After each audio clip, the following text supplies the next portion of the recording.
दोस्तों आज का वीडियो कुछ खास होने वाला है क्योंकि आपके पास मौका है आईफोन 16 जीतने का, वो भी सिर्फ ₹1 में। तो जानने के लिए वीडियो को एंड तक जरूर देखना।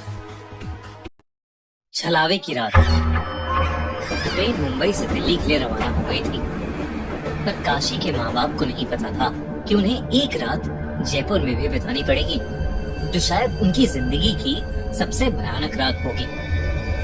ये बात तब की है जब 14 साल का काशी मुंबई में अपनी फैमिली के साथ रहता था।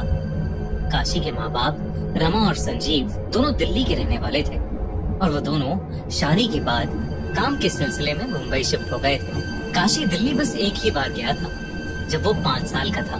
बहुत सालों बाद काशी के पापा ने पूरी फैमिली के साथ एक ट्रिप प्लान की। वो अपने बेटे को दूसरी बार दिल्ली ले जाना चाहते थे ताकि वो अपने दादा दादी का घर देख पाए। मुंबई से ट्रेन रवाना हो चुकी थी। काशी मुस्कुराते हुए खिड़की के बाहर अंधेरे में झांक रहा था। उसकी माँ रमा उसके पास ही सो रही थी।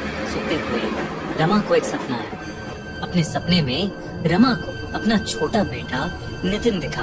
ये बात बहुत अजीब थी क्योंकि अपने छोटे बेटे नितिन को याद करना रमा बहुत पहले ही छोड़ चुकी थी। चलती ट्रेन में सो रही रमा के माथे से पसीना बहने लगा और एकदम से उसकी आंख खुल गई।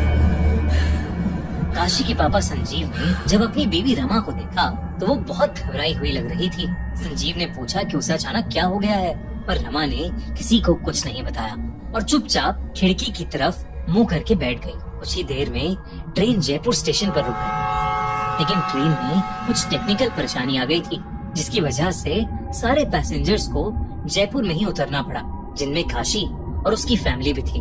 काशी के पापा संजीव ने प्लान किया कि वो आज रात जयपुर में ही रुक जाएंगे और कल सुबह पहली ट्रेन से दिल्ली के लिए निकल जाएंगे।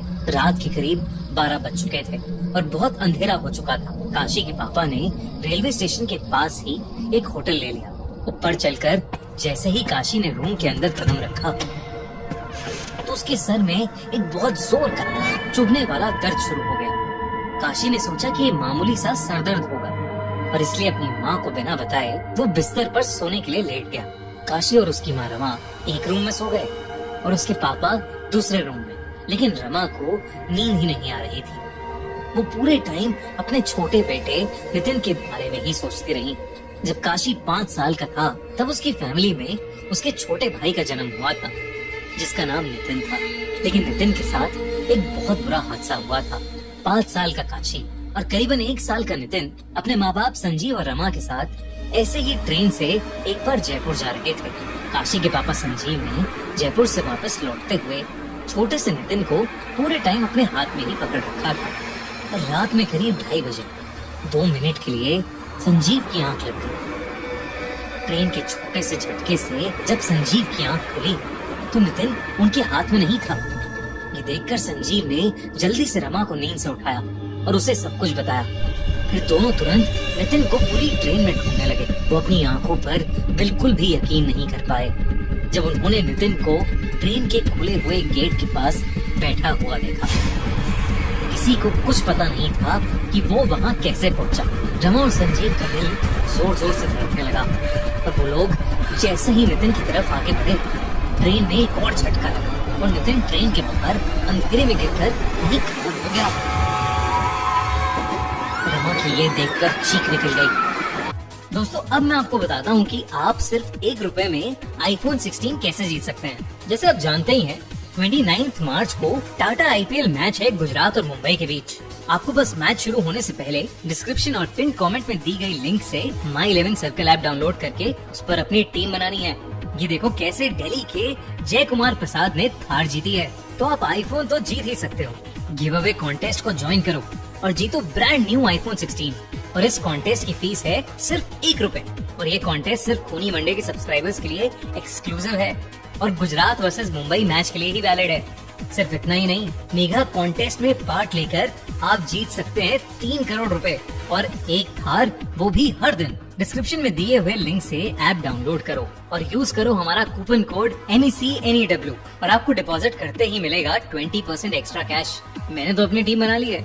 आप भी गुजरात और मुंबई के मैच के लिए My 11 सर्कल पे अपनी टीम बना लो। उन्होंने फौरन चेन खींचकर ट्रेन रोकी और बाहर निकलकर नितिन को ढूंढने लगे। लेकिन वो कहीं नहीं मिला। काशी उस समय बहुत छोटा था और उसके माँ बाप ने नितिन के बारे में उसे कुछ नहीं बताया था। साल बीते और काशी को नितिन के बारे में कुछ भी याद नहीं रहा। यही वजह थी कि काशी को अपने छोटे भाई के बारे में कुछ नहीं पता था। ये सब सोचते सोचते रमा की आंखों में आंसू आने लगे थे। तभी उसे अपने बिस्तर के नीचे कुछ हिलता हुआ महसूस हुआ।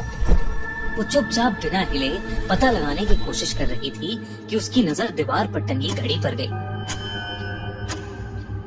रात के 3:30 बज रहे थे।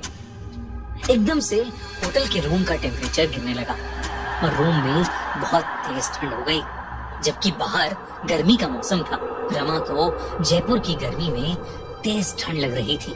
रमा को कुछ बहुत अजीब लग रहा था। तभी रमा की पीठ के पीछे से एक आवाज आई, माँ, मुझे देखो ना, मैं हूँ आपका नितिन। रमा के कान में कोई बहुत धीरे धीरे उसे पुकार रहा था और पीछे मुड़ने के लिए बोल रहा था। वो आवाज सुनकर रमा की रूह कांप गई और डर के मारे रमा एक ही करवट में लेटी रही। रमा को ऐसा लगा कि जैसे उसका छोटा बेटा नितिन वाकई उसे पुकार रहा है। वो मुड़ने ही वाली थी पर रुक गई। रमा को कहीं से याद आया कि जब कोई आत्मा पुकारती है तो पीछे मुड़कर नहीं देखना चाहिए। कुछ देर तक आवाजें उसे यूं ही पुकारती रहीं, पर कुछ मिनटों बाद वो अपने आप बंद हो गई। ठंड भी अब धीरे धीरे कम हो गई थी और उनके रूम का टेम्परेचर भी पहले की तरह नॉर्मल हो गया था। जब चीजें ठीक हुई तो काशी की माँ ने बड़ी हिम्मत करके पीछे मुड़कर देखा तो उसे वहाँ कोई नहीं दिखा। कोई था तो बस काशी। रमा ने देखा कि काशी का मुंह खुला हुआ है और उसकी आंखें ऊपर छत की तरफ देखे जा रही हैं। ऐसा लग रहा था कि मानो काशी का मुंह अटक गया। रमा ने काशी के माथे पर हाथ रख के देखा तो वो बुरी तरह तप रहा था।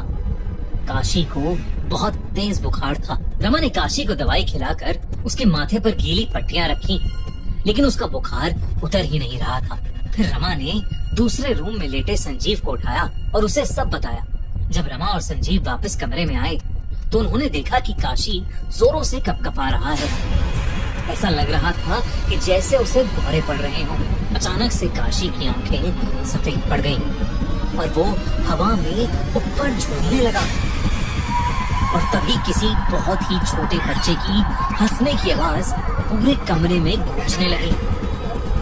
कमरे की सारी लाइट्स जलबुझ करने लगी। वो लाइट्स भी जिन्हें कभी ऑन किया ही नहीं गया था।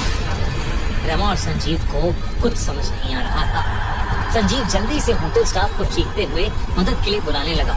जैसे ही होटल का स्टाफ वहाँ आया वैसे ही काशी बेजान होकर बिस्तर पर गिर पड़ी और सारी लाइट्स ने भी जलबुझ करना बंद कर दिया। जब रमा काशी के पास गई तो काशी की आंखें बंद थीं। वो बिल्कुल भी रिएक्ट नहीं कर रहा था, इसलिए वो लोग तुरंत उसे पास के हॉस्पिटल ले जाने लगे। लेकिन जैसे ही काशी होटल से बाहर निकला उसकी आंखें अपने आप खुल गईं और उसका शरीर भी अब पहले की तरह तप नहीं रहा था। काशी को ज्यादा कुछ तो याद नहीं था, लेकिन उसने बताया कि उसे एक छोटा बच्चा अपने रूम की खिड़की पर बैठा दिखाई दिया था। उस रात रमा और संजीव काशी की ये बात सुनकर बहुत ज्यादा घबरा गए थे। किसी तरह उन्होंने पास के हॉस्पिटल में ही वो रात काटी और सुबह होते ही वो बस से दिल्ली के लिए निकल गए। काशी अब बिल्कुल ठीक था। ऐसा लग रहा था कि जैसे उसे कभी कुछ हुआ ही नहीं था।